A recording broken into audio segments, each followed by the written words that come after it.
우리가 함께 말씀으로 들어가기에 앞서서 함께 사랑과 축복의 인사를 함께 나눌 수 있기를 원합니다. 주님의 십자가 사랑으로 사랑합니다. 함께 인사 나누기를 원합니다. 주님의 십자가 사랑으로 사랑합니다. 할렐루야. 네. 우리가 바라보고 있는 이 십자가 앞에서 우리는 희망을 바라보게 되죠. 우리가 바라보는 이 십자가 앞에서 우리는 많은 것들을 발견하게 됩니다. 스포츠 경기 중 이제 여러 가지 경기가 있는데 여러 가지 경기를 보다 보면은 특히 야구 같은 경우에 야구 경기를 보게 되면은 희망 고문이라는 말이 종종 등장하는 것을 볼 수가 있습니다. 이것은 양 팀의 점수 차이가 완전히 절망적이지 않을 때, 지고 있는 팀의 점수가 날 듯한데 나지 못하고 있을 때 그 팬들이 답답해하는 심정을 표현하는 것이죠. 가령 점수 차이가 1점 정도 나 있는 상황에서 이제 주자는 출루했고 안타 한 번만 치면은 동점을 만들 수 있는 상황인데 타선에서 지금 안타를 치지 못하고 있을 때 희망 고문하네라고 하면서 팀을 응원하는 사람들이 매우 안타까워하는 것을 보게 됩니다. 며칠 전에 그 대선이 있었죠. 대선 혹시 생중계 보셨나요? 생중계들 다 보셨나요? 혹시 그때 치킨 시키셨나요? 밤 12시까지 이제 저는 보지는 못하고 그날 이제 좀 일찍 잠이 들었는데 밤 12시까지 이제 양 진영의 세력들이 치열한 접전을 벌이다가 12시가 넘어서 새벽 2시에 당선 확정이 됐다고 이야기를 들었습니다. 그리고 그때 치킨을 배달시키는 데 있어서 2시간이 걸렸다는 이야기도 들릴 정도로 그때 치킨 배달이 엄청나게 많이 밀렸다고 해요. 왜 그렇게 사람들이 치킨을 시키면서 그거를 바라봤을까요? 이길 것 같으니까. 내가 응원하는 그 진영이 조금만 더 힘을 쓰면은 이길 것 같은데 왔다 갔다 하면서 승부가 완전히 이제 어떻게 될지 모르는 상황 가운데 있으니까. 그러니까 우리가 그것을 계속 바라봤습니다. 만약에 표 차이가 뭐 한 20% 이상 났다라고 하면은 일찌감치 TV를 끄고 잤겠죠. 이겼네 하고요. 근데 끝까지 손에 땀을 쥐는 경기를 놓치지 못했던 그 이유는 서로가 서로에게 희망을 잃지 않고 있었기 때문입니다. 내가 응원하는 이 지지자가 이길 것만 같다라고 하는 그 희망을 잃지 않고 있었기 때문에 끝까지 응원을 했다라는 것이죠.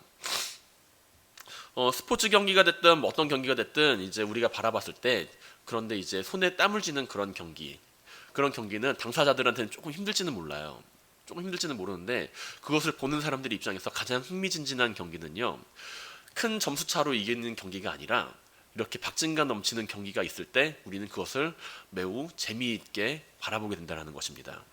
왜냐하면 아슬아슬한 경기일수록 더욱 스릴 있고 박진감 넘치고 그때 이겼을 때의 그 쾌감이 더욱 크기 때문이라는 것이죠.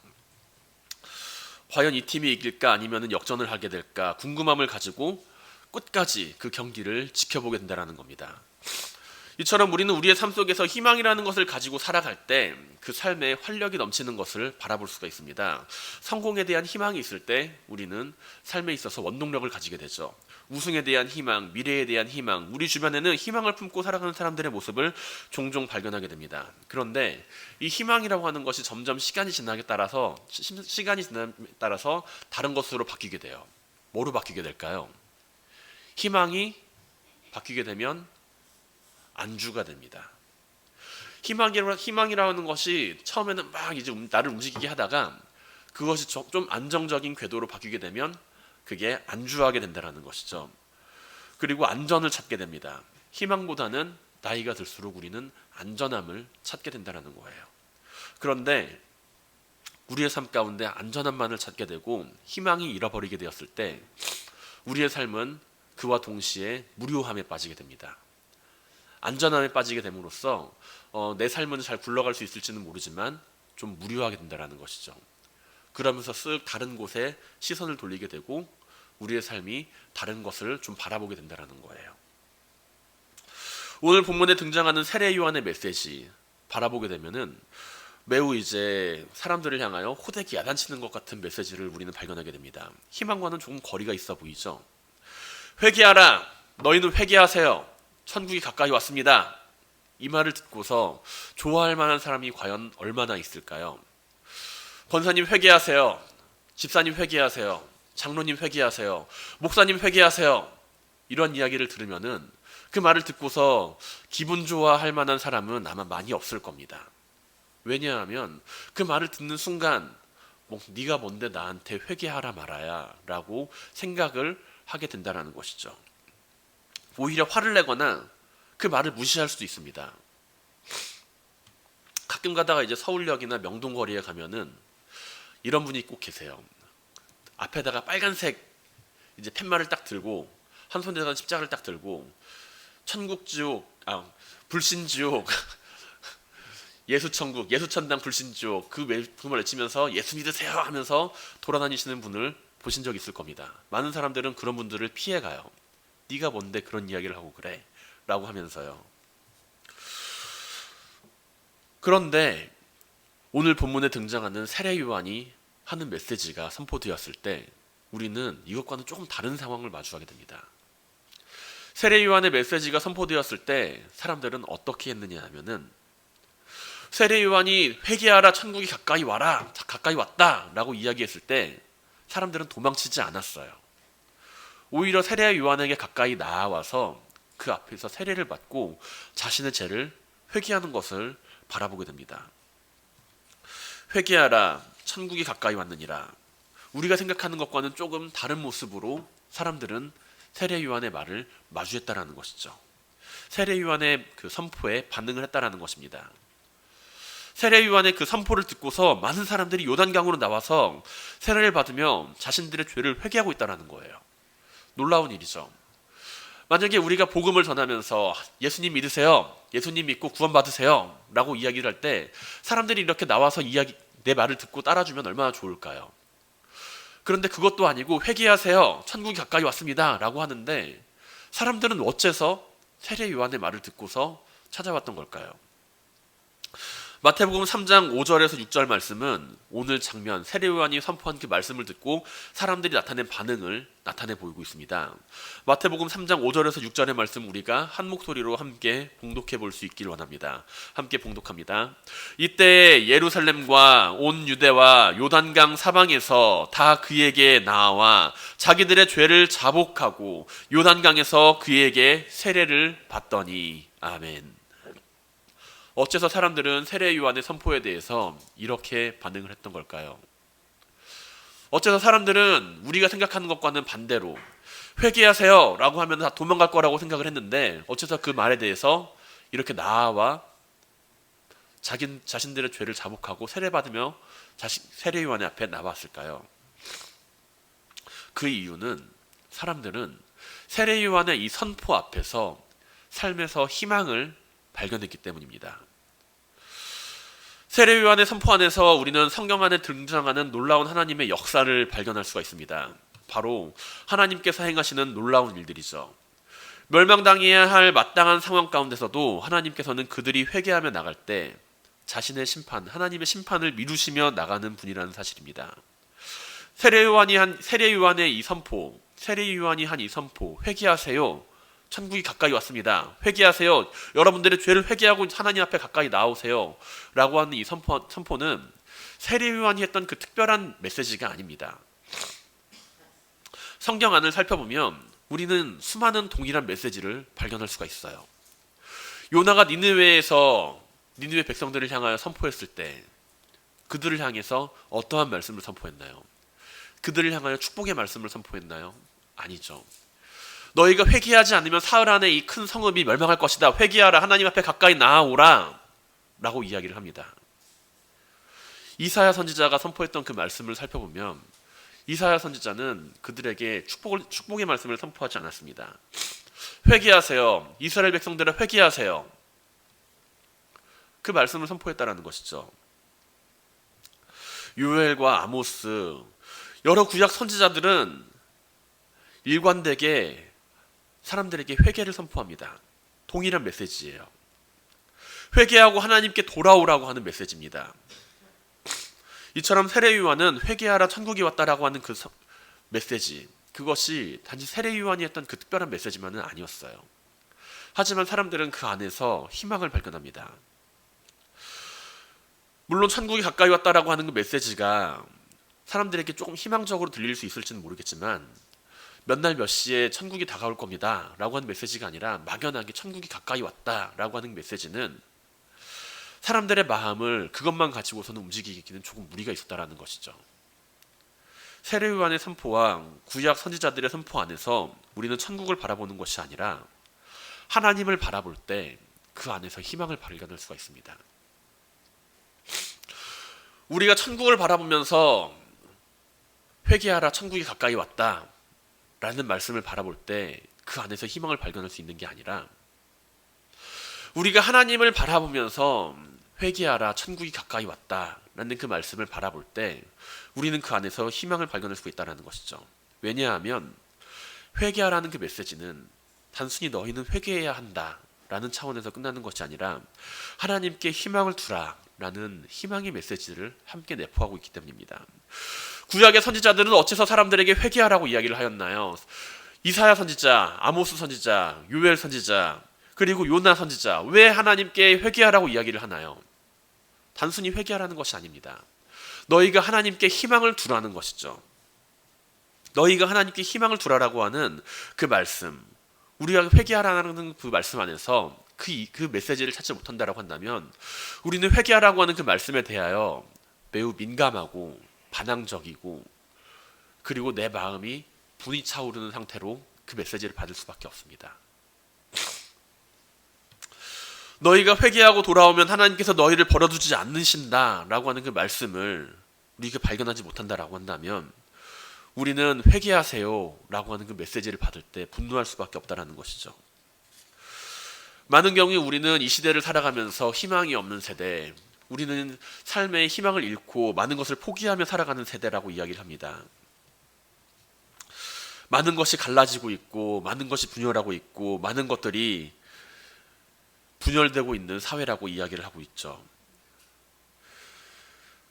우리는 이 가운데서 어떠한 모습의 희망을 찾아야 할까요? 우리는 이 상황 가운데서 과연 무엇으로 희망을 찾아야 할까요? 우리는 희망을 찾기에 앞서서 하나님 앞에 회개하며 나아가야 합니다. 그래서 많은 목사님들이 회개하는 세대를 이야기를 하고 있고요. 많은 목사님들이 하나님께로 돌아오라고 이야기를 하고 있는 것이죠. 로마의 유대인들은 지금 세례 요한의 메시지가 선포될 당시에 두 가지 선택지를 눈앞에 두고 있었습니다. 로마에 대항하는 세력으로 살아갈 것인가, 아니면 로마에 붙어서 편안한 삶을 살아갈 것인가. 그런데 세례 요한은 이런 모든 것들을 다 뒤로 한 채 회개하라고 이야기를 하고 있습니다. 회개하세요. 회개하세요. 하나님 앞에 가까이 나아오세요. 하나님께 희망을 두고 살아가세요. 천국이 가까이 왔습니다. 그리고 사람들은 정치적인 힘과 권력을 추구하지 말고 하나님 앞에 돌아오라고 하는 그 메시지를 듣고서 다시 하나님 앞에 돌아갈 것을 결심하죠. 사람에게서 희망을 찾는 것이 아니고 정치적으로 희망을 찾는 것이 아니고 무력으로서 희망을 찾는 것이 아니라 하나님을 향하여 우리가 희망을 한번 더 보자. 많은 사람들이 사람에게 절망하고 많은 사람들이 권력 앞에서 절망하고 있을 때 하나님의 메시지는 사람들에게 선포됩니다. 단순히 희망을 찾으라는 메시지가 아니라 너희가 먼저 회개하고 돌아오라고 하는 그 메시지로요. 우리는 많은 경우에 있어서 삶의 희망을 찾습니다. 사람에게 희망을 두고 살아갈 때 하나님 앞에서 우리가 해야 할 일은 사람에게 희망을 두기에 앞서서 하나님께 우리가 먼저 나아가야 한다는 것이죠. 우리 자신이 먼저 하나님 앞에 가까이 나아가며 하나님께 먼저 희망을 두고서 하나님께서 행하실 일을 찾아야 한다는 것입니다. 하나님께 지은 죄를 고백하는 것과 하나님 앞에 가까이 나아가는 것, 우리는 회개하는 것과 하나님께 가까이 나아가는 것, 그것을 두 가지를 별개로 놓고 생각을 할 때가 많이 있어요. 회개하는 것과 하나님을 가까이 하는 것, 그것을 다르게 생각을 한다는 겁니다. 내가 회개하는 것은 하나님 앞에 내 죄를 내놓고 회개하는 거고, 하나님께 가까이 나아가는 삶은 그냥 거룩한 삶인 거고, 두 가지로 놓고 생각을 할 때가 많이 있어요. 하지만 우리가 회개하지 아니하면 하나님 앞에 나아갈 수가 없고요. 우리가 회개하지 않으면 하나님과 가까이 하는 삶을 살아갈 수가 없습니다. 세례 요한은 그렇기 때문에 사람들에게 회개하고 하나님을 가까이 하라는 희망을 선포합니다. 회개하라, 천국이 가까이 왔다. 이 세례 요한의 선포에 대해서 우리가 하나님께 희망을 두지 못한다라고 한다면 당연히 부담스러운 메시지로밖에 여길 수가 없어요. 여러분은 과연, 이 자리에 계신 성도님들은 과연 회개하세요, 천국이 가까이 왔습니다 라고 하는 이 선포의 메시지에 대해서 어떠한 마음을 품고 살아가고 계십니까? 단순히 내 잘못을 지적하고 내 잘못을 회개하라고 이야기하는 그러한 말씀으로 받고 계시나요? 아니면은 그 말씀 안에서 내가 회개하고 하나님 앞에 가까이 나아갈 때 하나님은 나를 포기하지 않으시는 분이구나 라는 하나님 앞에서의 희망을 함께 발견하고 계시나요? 우리는 세례 요한의 선포에 대해서 하나님께 희망을 두지 못하고 부담스럽게 생각할 수도 있습니다. 너무나도 많은 갈등이 존재하고 사회적, 정치적, 경제적으로 어려운 상황이라고 이야기를 하면서도 하나님 앞에 나아가는 것과 희망을 주는 것, 그리고 내 자신의 죄를 회개하는 것, 그것을 별도의 문제로 생각하고 살아갈 때가 많이 있습니다. 하나님을 향한 순종의 모습으로 그 문제를 해결하려 하지 않습니다. 물론 하나님께서는 사람의 일을 사람의 힘으로 해결하시는 분이긴 합니다. 하지만 우리가 하나님을 향한 희망을 두지 않고서 사람만을 의지하는 일을 찾고 나아가고자 할 때 우리는 그 안에서 그 어떠한 희망을 발견할 수가 없다라는 것이죠. 사랑하는 성도 여러분, 이 세상을 살아가면서 하나님 안에서 희망을 품고 살아가시길 바랍니다. 하나님께서 전능하신 하나님을 믿음으로 고백한다면 우리가 가지고 있는 삶의 희망이 물질과 권력과 사람으로서 세상을 바꾸어 나가는 것이 아니라 하나님의 말씀이 나를 바꾸고 하나님 앞에서 내가 회개하며 나아갈 때 하나님의 말씀이 나를 바꾸고 나를 통하여 선포되는 말씀이 이 세상을 바꾸어 간다라고 하는 그 희망을 가지시길 바랍니다. 세례 요한은 어떻게 세상을 바꾸고자 했나요? 주님께서는 어떻게 세상을 바꾸고자 하셨나요? 사람을 통하여 세상을 바꾸고자 하셨나요? 아니면 힘을 통하여 세상을 바꾸고자 하셨나요? 우리는 복음을 전하며 그 안에서 희망을 전합니다. 우리가 하나님을 향하여 희망을 두고 우리가 하나님을 향하여 희망을 두고 살아가며 사람들에게 우리가 가진 희망을 선포할 때 이 세상은 조금씩 바뀌어나가게 될 겁니다. 예수님 믿고 구원을 받으세요. 예수님 믿고 천국 가세요. 우리가 선포하는 그 선포의 말씀, 그 말씀은 당신의 죄를 알고 회개하세요. 우리가 가지고 있는 그 복음은 사람들의 죄를 정죄하거나 그 잘못을 지적하거나 그 사람들의 잘못을 까내리는 그러한 모습으로서의 복음의 전파가 아닙니다. 너는 죄인이기 때문에 예수님 믿어야 돼. 너가 한 잘못 네가 알지. 네가 한 잘못 네가 알지. 그러니까 예수님께 돌아와야 돼. 그런 식으로 상대방의 죄를 깎아내리는 그런 모습이 아니죠. 우리 역시 하나님 앞에서 동일한 죄인이었고 우리 역시 하나님 앞에서 동일하게 회개해야 할 존재이고 우리 역시 하나님 앞에서 동일하게 구원받아야 할 존재입니다. 하나님은 말씀 안에서 예수 그리스도를 통하여 우리에게 희망을 주셨습니다. 회개하라, 천국이 가까이 왔느니라. 너희가 너희의 죄를 회개하고 나아갈 때 나는 너희를 포기하지 않는다.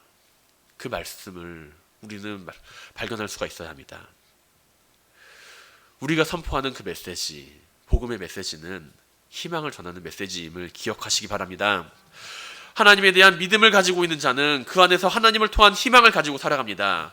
언제나 진정한 삶의 희망을 하나님께 가까이 하는 그 믿음 안에서 가지고 살아가는 성도님들이 되시기를 주님의 이름으로 간절히 축원드립니다. 사람들은 희망이라고 하는 것을 미래에 대한 자신의 소망으로 생각하죠.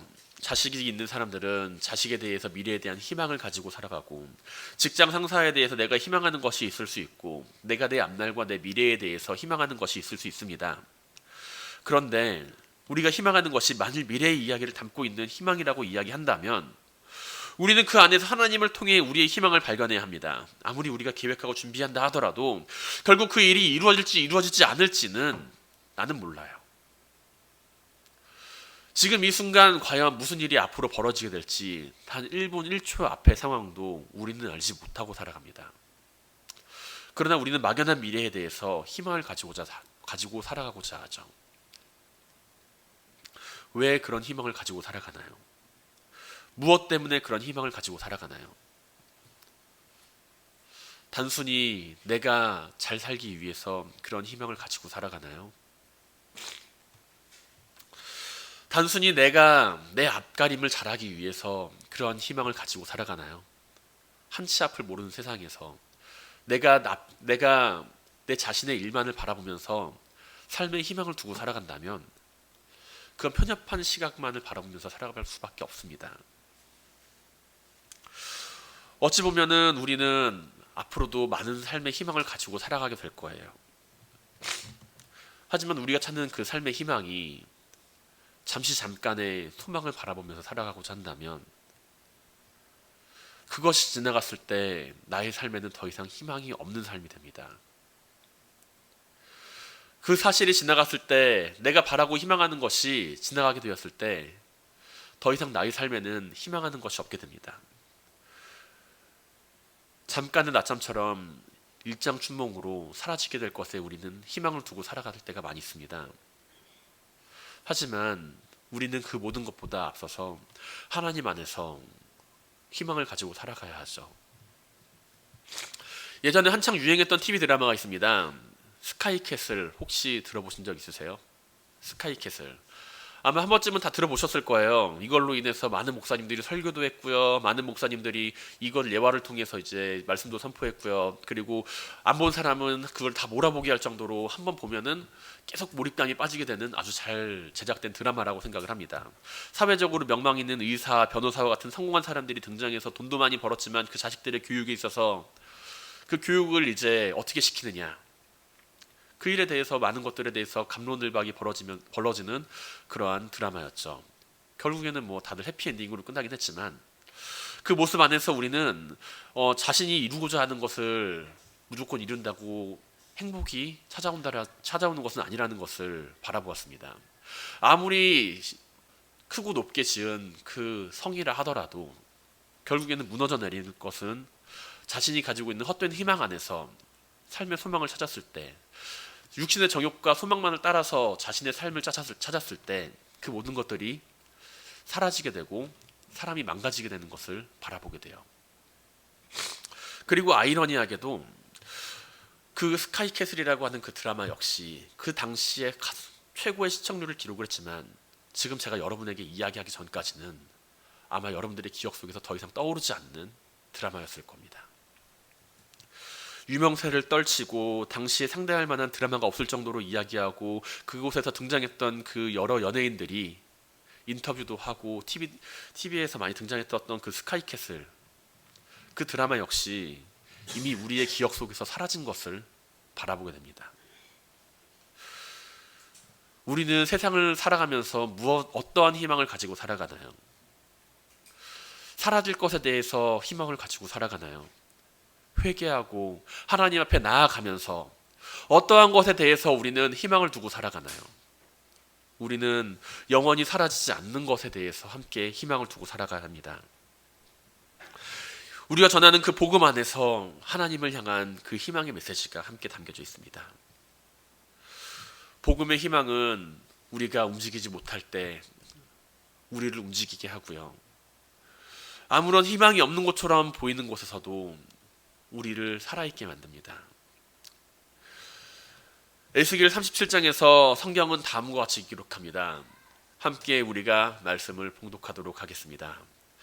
그가 내게 이르시되 인자야 이 뼈들이 능히 살 수 있겠느냐 시기로 내가 대답하되 주 여호와여 주께서 아시나이다. 또 내가 이르시되 너는 이 모든 뼈에게 대언하여 이르기를 너희 마른 뼈들아 여호와의 말씀을 들을지어다. 주 여호와께서 이 뼈들에게 이같이 말씀하시기를 내가 생기를 너희에게 들어가게 하리니 너희가 살아나리라. 아멘. 아무런 희망이 없는 곳에 하나님의 말씀이 선포될 때 우리는 그 안에서 놀라운 생명이 살아나게 됨을 바라보게 됩니다. 우리가 가지고 있는 세상의 헛된 희망과 세상의 헛된 소망들이 사람을 살리는 것이 아닙니다. 우리가 선포하고 있는 놀라운 하나님의 말씀, 복음의 메시지가 하나님의 말씀 안에서 선포되게 될 때 수많은 생명들이 살아나게 되는 것을 우리는 바라보게 됩니다. 세례 요한은 회개하라 천국이 가까이 왔느니라 사람들에게 이야기를 하며 회개를 촉구합니다. 그러나 그것으로 끝나게 하는 것이 아니라 주님을 만나게 해줌으로써 세례 요한은 그 안에서 진정한 희망을 이룰 수 있는 그 길을 인도합니다. 세례 요한은 선포하죠. 그는 성령과 불로써 너희에게 세례를 주실 것이라. 회개하며 하나님 앞에 나아와라. 그리고 주님을 만나라. 그가 너희에게 불과 성령으로서 세례를 주실 것이다. 그러면 너희에게 희망이 있다. 아무런 희망도 없고 아무런 답도 없는 것처럼 보일 때 우리가 해야 할 것, 그것은 하나님께 소망을 두고 예수 그리스도를 찾아 나아오는 일입니다. 총과 칼과 세상의 명예가 우리의 삶을 바꾸는 것처럼 보여도 세상의 드높은 권력이 우리의 삶을 바꾸고 우리에게 희망을 주는 것처럼 보여도 성령을 통해서 역사하시는 하나님의 능력이 우리의 삶의 희망이 되고 우리의 삶을 바꾸어 나간다는 사실을 기억하시기 바랍니다. 주님께서는 요한복음 14장에서 지상의 사역을 마치시고 십자가에 달려 돌아가시기 전에 제자들을 향하여 말씀하십니다. 함께 봉독하기를 원합니다. 내가 아버지께 구하겠으니 그가 또 다른 보혜사를 너희에게 주사 영원토록 너희와 함께 있게 하리니 그는 진리의 영이라. 세상은 능히 그를 받지 못하리니 이는 그를 보지도 못하고 알지도 못함이라. 그러나 너희는 그를 아나니 그는 너희와 함께 거하시며 또 너희 속에 계시겠습니다. 내가 너희를 고아와 같이 버려두지 아니하고 너희에게로 오리라. 아멘. 주님께서 부활하시고 승천하신 후에 제자들은 주님의 말씀대로 주님의 성령을 받습니다. 함께 기도하며 주님께서 주시는 성령을 기대하는 가운데 그 성령을 받습니다. 그리고 자신들이 살아가야 할 이유를 찾고 그리고 삶의 용기를 얻죠. 희망을 가집니다. 자신들의 삶에서 희망을 가집니다. 하나님을 향한 희망을 가지고 주님을 통하여 하나님을 만나고 주님께서 허락하신 그 성령을 함께 만나게 되었을 때 그들은 성령 안에서 삶의 희망을 가지고 주님의 말씀을 선포합니다. 사랑하는 성도 여러분, 세상을 향하여 우리가 가지고 있는 희망을 선포하며 담대하게 나가시길 바랍니다. 성령의 능력 안에서 복음을 전할 때 우리는 그들을 절망에서 희망으로, 사망에서 구원으로 인도하게 낼 수 있음을 바라보시기 바랍니다. 하나님을 떠나 살아가는 이들이, 하나님을 잃고 살아가는 이들이 그들이 잃어버린 기쁨과 평안을 복음을 전하여, 복음을 통하여, 우리가 선포하는 그 복음을 통하여 회복시키시길 바랍니다. 하나님 밖에서 거하며 불안해하는 이들에게 우리가 희망을 전하며 하나님을 그들의 존재 기반으로 삼고 살아갈 수 있도록 희망을 선포하는 성도님들이 되시기를 주님의 이름으로 간절히 축원드립니다.